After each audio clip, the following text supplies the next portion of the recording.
Assalamualaikum warahmatullahi wabarakatuh. Bertemu lagi dengan saya Askuri Fai Baksin. Kali ini saya akan menyampaikan materi bahasa Indonesia yang keempat.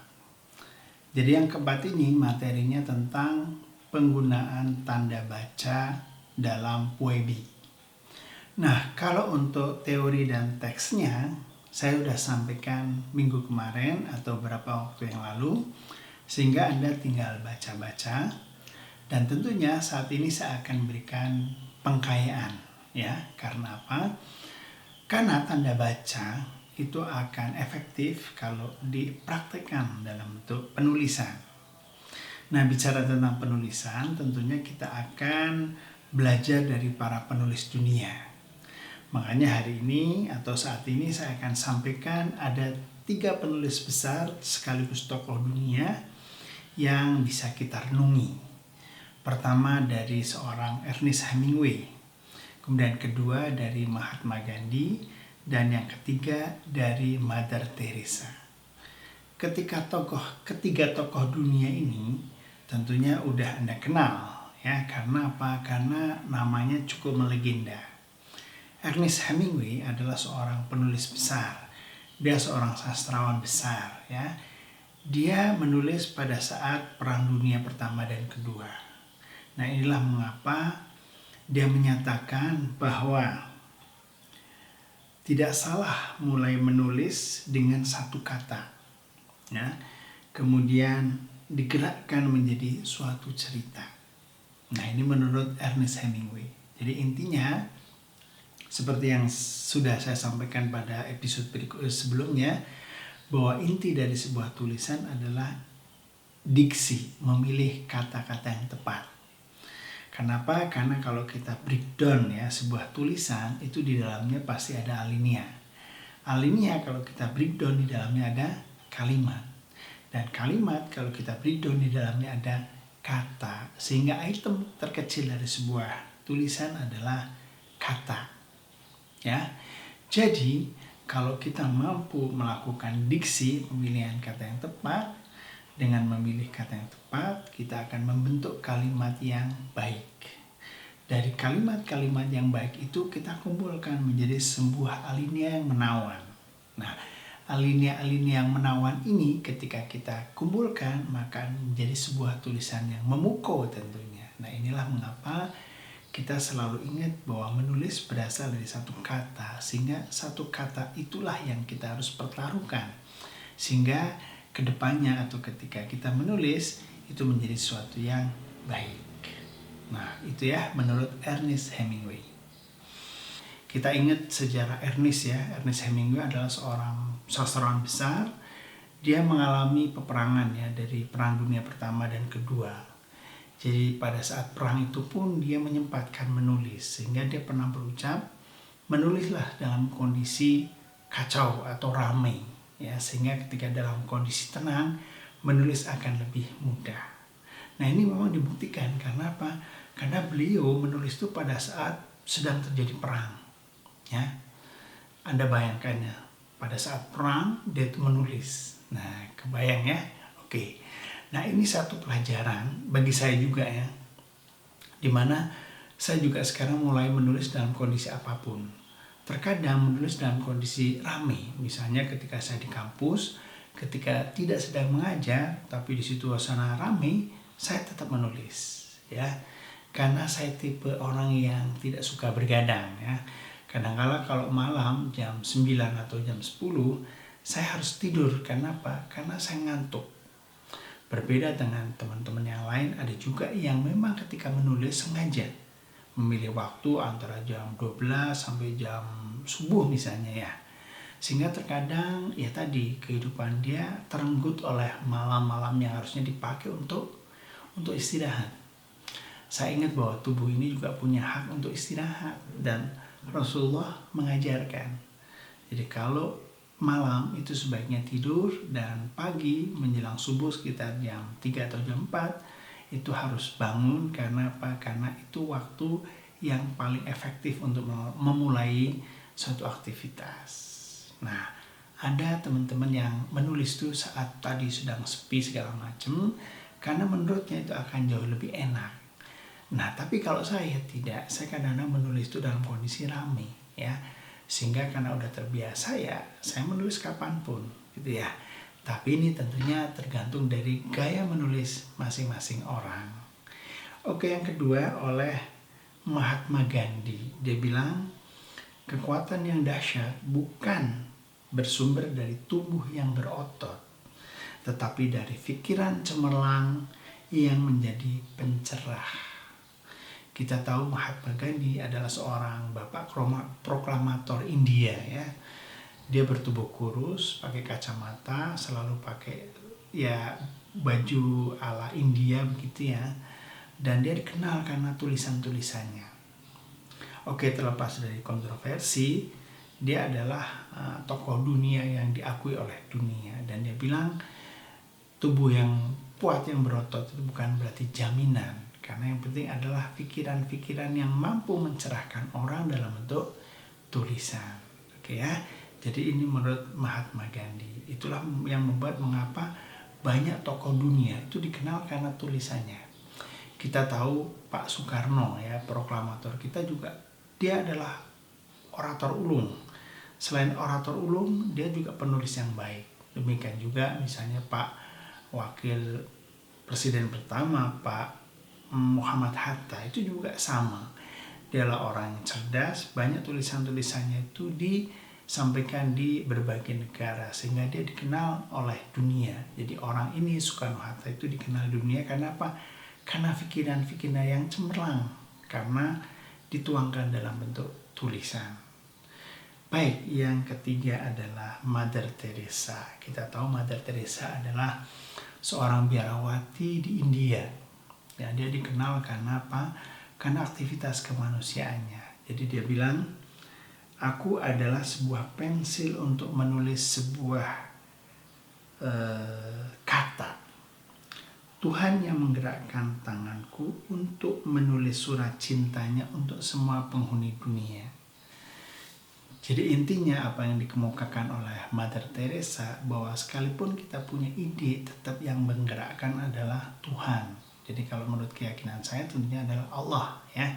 Jadi Allah yang menggerakkan kita untuk menulis, sehingga tidak setiap orang yang punya ide akhirnya mampu menulis. Kenapa? Karena mungkin belum saatnya Allah menggerakkan. Tapi manakala Allah sudah menggerakkan, tidak ada yang bisa menghalangi ya. Sehingga saya yakin bahwa ketika saya menulis itu ya karena digerakkan oleh Allah. Sehingga ya kita sebagai penulis itu punya semacam misi ya. Tulislah hal-hal yang tentunya mencerahkan, tulisan yang baik begitu ya. Saya punya beberapa buku yang sudah saya tulis, diantaranya ya, ini ada buku videografi, ada juga buku jurnalistik televisi. Jadi ini beberapa buku yang sudah saya tulis maksud saya ya. Jadi kalau dihitung-hitung mungkin saya udah menulis sekitar 15 judul buku ya. Tentunya ini berkata dia, gerakan yang digerakkan oleh Allah tentunya ya. Sehingga dalam menulis kita harus selalu bersyukur, dan juga kita harus tetap ya bahwa yang kita tulis adalah sesuatu yang baik ya, bukan sesuatu yang jelek gitu ya. Baik, selanjutnya kita akan bicara tentang semacam quotes ya dari beberapa penulis dunia yang lain ya. Pertama dari Fatimah Mernissi. Fatimah Mernissi adalah seorang feminis ya dari Mesir ya. Dia pernah mendapatkan hadiah Nobel Sastra ya, adalah sebuah penghargaan tertinggi sastra di tingkat dunia. Jadi Ibu Fatimah Mernissi itu menyatakan, usahakan menulis setiap hari, niscaya kulit Anda akan menjadi segar kembali akibat kandungan manfaat yang luar biasa. Jadi Ibu Mernissi ini usianya sudah lebih dari 75 tahun, tapi dia masih energik dan tetap masih menulis di saat usia yang tua itu. Kita juga ingat ada penulis tua kita ya, Pak Ananta ya, Pak Pramudia Anantatur juga sama ya. Sampai usianya, sampai meninggalnya beliau tetap menulis ya, meskipun usianya udah tua renta. Karena tadi salah satu rahasianya menurut Fatimah, menulislah setiap hari karena nanti akan bermanfaat untuk kulit kita. Jadi mungkin kenapa banyak penulis yang awet muda, mungkin diantaranya karena tadi kandungan menulis itu luar biasa ya.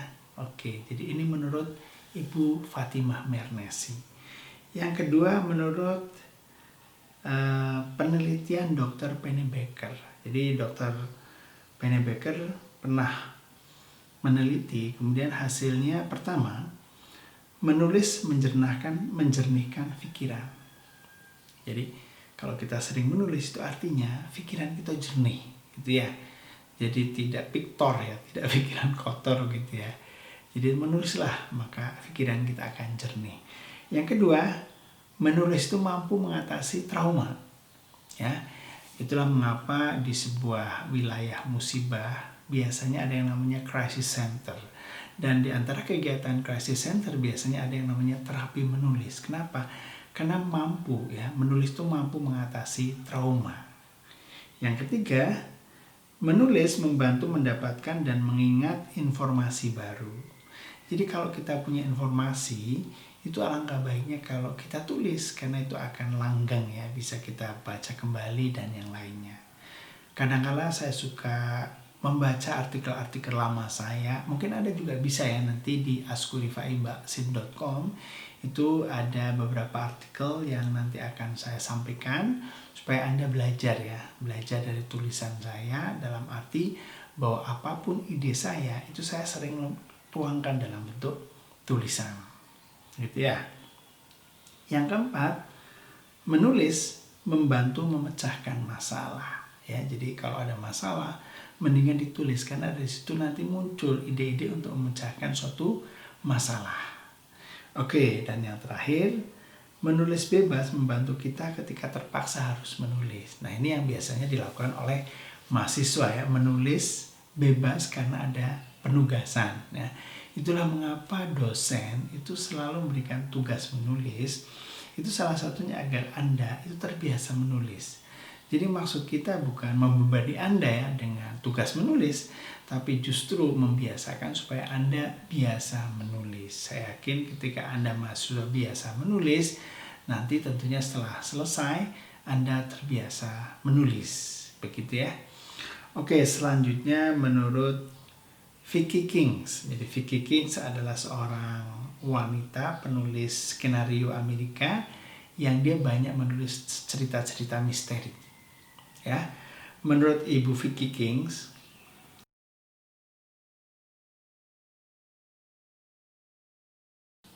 jadi yang disampaikan oleh Vicky King tadi merupakan suatu pelajaran ya bagi kita bahwa ketika kita memasuki dunia penulisan, kita jangan merasa minder. Kita merasa bahwa kita menjadi penulis dunia. Kita merasa bahwa kita tidak berada di bawah orang lain. Nah, itu satu motivasi yang besar dari seorang Vicky King ya. Jadi bagaimana dia mampu membangkitkan semangat para calon penulis begitu ya. Sehingga siapapun yang akan memasuki dunia penulisan itu jangan ragu, langsung saja memulai. Karena apa? Karena setiap orang itu punya kemampuan untuk menjadi penulis. Syaratnya cuma 3 tadi. Pertama, Anda harus belajar. Nah, setelah itu Anda harus mulai latihan. Dan setelah latihan baru Anda melakukan yang namanya pembiasaan. Saya juga melakukannya seperti itu. Alhamdulillah, saya mulai menulis itu sejak tahun 89. Saat itu saya masih kuliah semester 3. Nah, dari semester 3 itulah sampai sekarang saya tetap menulis. Jadi artinya saya menjaga ritme tulisan saya. Minimal ketika saya paling malas itu ya kita menulis 2 minggu sekali. Itu paling malesnya begitu ya. Tapi alhamdulillah karena sekarang saya juga punya blog, jadi mau tidak mau setiap hari itu harus dipaksa menulis apapun ya, apakah itu berita, apakah itu artikel, apakah itu feature dan yang lain-lainnya. Baik ya. Berikutnya adalah menurut Dr. Stephen Creyson. Jadi menurut Dr. Stephen Creyson, hasil riset dengan jelas menunjukkan bahwa kita belajar menulis lewat membaca. Nah, itu artinya apa? Artinya kalau Anda ingin jadi penulis, jadi harus banyak membaca. Karena apa? Karena dengan membaca Anda banyak kosakata. Ingat, kosakata adalah modal bagi diksi ya, pemilihan kata yang tepat. Jadi bayangkan kalau Anda tidak punya kekayaan kosakata, mana mungkin Anda mampu memilih kata-kata yang baik, gitu ya. Maka bacalah apapun. Sekarang eranya adalah era digital, maka segala tulisan dalam bentuk digital Anda bisa baca ya.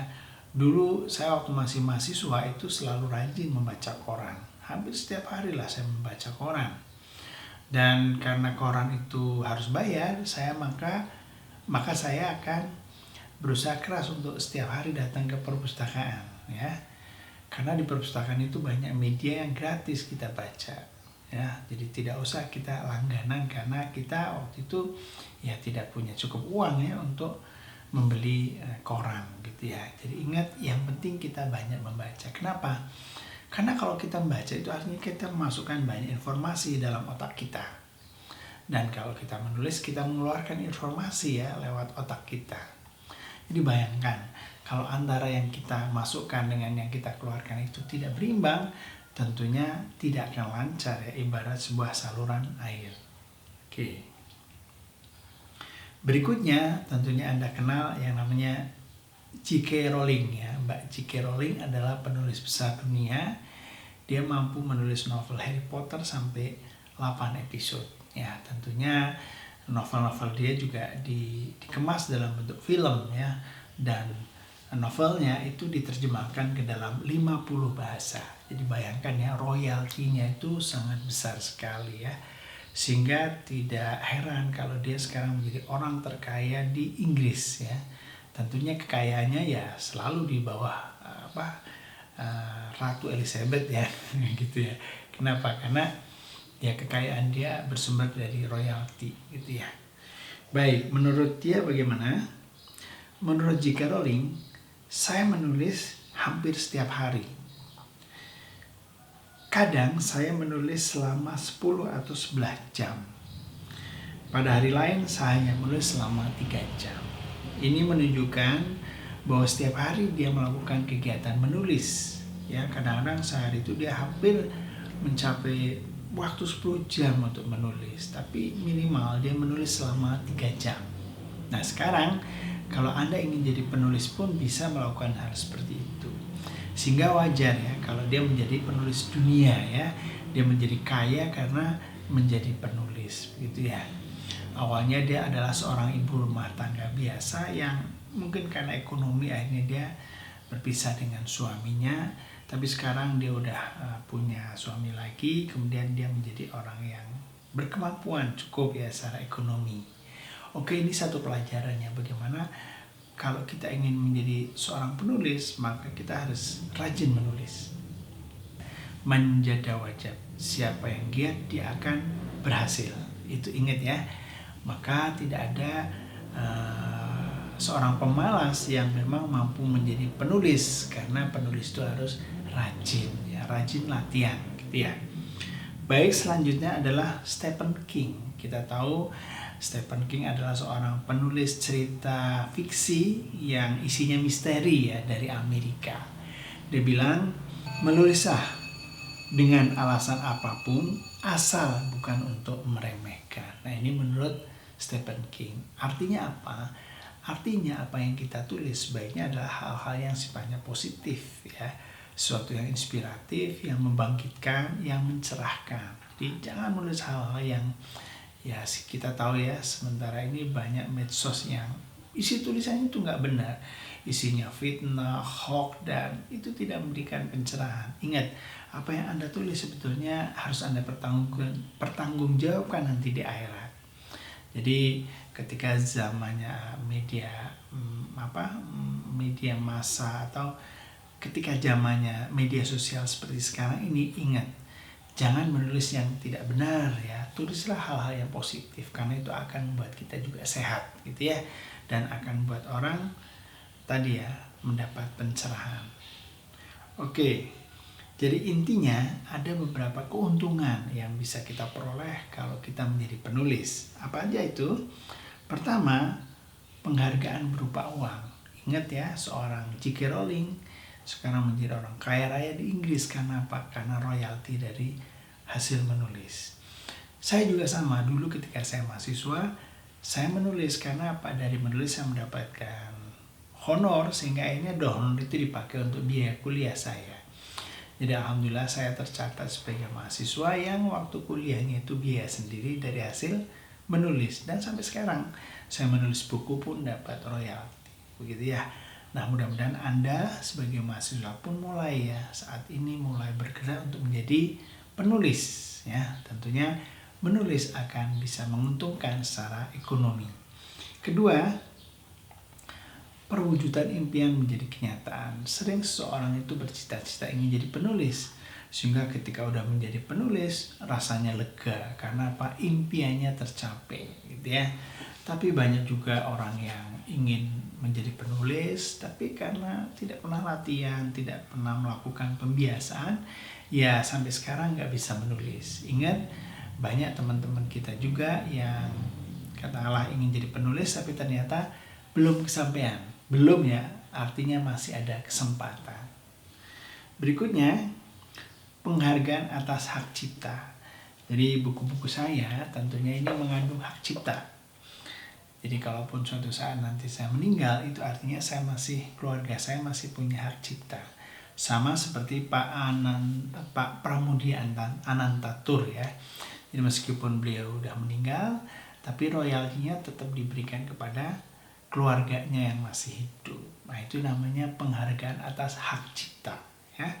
Berikutnya, ide Anda menjangkau ratusan bahkan ribuan orang ya. Kalau saya mengajar di kelas, tentunya yang mendengarkan hanya sebatas kelas itu saja. Katakanlah misalnya kelasnya ada 40 orang. Tapi ketika saya menulis sebuah buku saya itu dibaca oleh ribuan, mungkin bahkan jutaan orang. Ya, sampai sekarang buku ini masih dicetak, gitu ya. Sehingga orang yang membaca buku ini tentunya mendapatkan ilmu dari saya, gitu ya. Sehingga apapun yang saya tulis akhirnya bermanfaat gitu ya. Jadi artinya ide saya itu menjangkau banyak orang ya.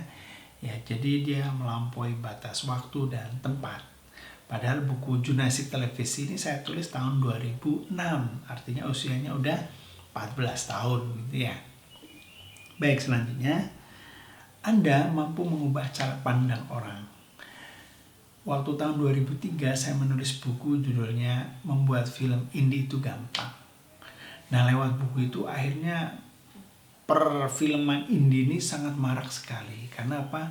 Karena paling tidak saya memberikan motivasi kepada masyarakat bahwa membuat film indie itu gampang. Karena apa? Awalnya membuat film itu seolah menjadi menjadi dominasi mahasiswa IKJ atau mereka yang berkecimpung langsung di akademik perfilman. Tapi ternyata akhirnya ketika waktu itu tahun 2003 ada festival film indie yang diselenggarakan oleh SCTV, akhirnya film indie itu memasyarakat sehingga setiap orang bisa membuat film independen gitu atau film pendek. Oke. Yang terakhir adalah selanjutnya adalah perasaan bahagia pada saat membaca mengirim surat kita ya. Saya paling senang kalau tiba-tiba ada nelpon, Pak saya udah baca tulisan Bapak, atau Pak saya udah membaca buku Bapak. Itu rasanya lega sekali ya. Kenapa? Karena merasa ada orang menghargai tulisan kita. Nah, tentunya kebahagiaan itu memang sangat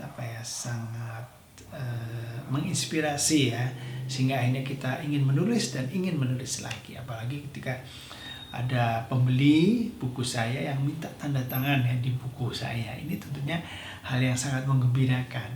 Bukan apa-apa, karena itu satu bentuk penghargaan orang terhadap profesi kita sebagai penulis. Dan yang terakhir adalah pengakuan dari teman ya. Dulu waktu saya nulis artikel, yang pertama nulis artikel tahun 89, ya serentak atau serta-merta teman-teman kita itu menghargai kita. Karena apa? Karena kita udah jadi penulis gitu ya. Artinya tulisan saya udah dimuat ya, waktu itu dimuat di harian Galamedia ya. Nah, tentunya ini satu bukti bahwa penghargaan teman kepada kita sebagai penulis itu sangat membahagiakan kita, ya. Nah, tentunya ini juga mudah-mudahan Anda rasakan ya, ketika Anda menulis kemudian menjadi penulis, pasti ada pengakuan dari teman-teman Anda. Oke, sekian materi dari saya untuk kali ini. Kita akan melanjutkan mengenai teknik menulis lain, tentunya kaitannya dengan aplikasi Puebi di tataran mata kuliah Bahasa Indonesia. Terima kasih atas perhatian Anda. Sekian, Assalamualaikum warahmatullahi wabarakatuh.